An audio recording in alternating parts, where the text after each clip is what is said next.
Welcome back to Explain to Me, the channel that makes complex topics simple.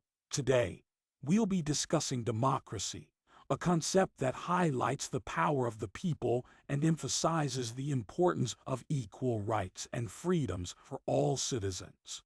Democracy can take various forms such as direct democracy, indirect democracy, and representative democracy. Indirect democracy. Citizens have direct influence on political decisions through voting. In indirect democracy, citizens elect representatives to make decisions on their behalf. Representative democracy is the most common form of democracy where citizens elect representatives to make laws and political decisions in the name of the people. An important feature of democracy is the right to freedom and equality. Citizens should be able to freely express their opinions and beliefs and should not be discriminated against. Another key component of democracy is the separation of powers, where the legislative, executive, and judiciary are independent from each other. The advantages of democracy are numerous. Citizens have the opportunity to participate in political decisions and have an influence on the government. Democracy also promotes freedom of speech and provides protection against discrimination. However, there are also disadvantages in a democracy.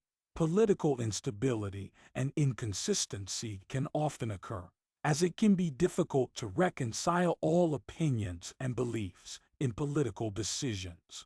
Sometimes, a minority can suppress the majority if political decisions are not made fairly and justly. An alternative to democracy is monarchy, where a single person has absolute power. This can either be achieved through inheritance or revolution. An example of a monarchy is Saudi Arabia. Another alternative is dictatorship, where a single person or small group controls the government and restricts citizens' rights. An example of a dictatorship is North Korea. Another alternative is oligarchy, where a small group of people, often from wealthy and powerful circles, controls the government. An example of an oligarchy is the former Soviet Union. Finally, there is theocracy, where a religious institution controls the government. An example of a theocracy is Iran. It's important to note that most of these alternatives to democracy are associated with limited freedoms and human rights and do not always consider the needs and interests of citizens. Therefore, it's important to carefully consider the pros and cons of each form of government before choosing it. In conclusion, democracy is a complex concept that has both advantages and disadvantages. However, it's an important step towards freedom, equality, and political participation for all citizens. We hope you now have a better understanding of democracy and that it has sparked your interest to learn more.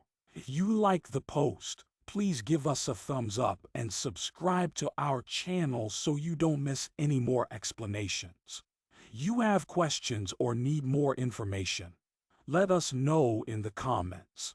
Thank you for listening. We'll see you in the next episode.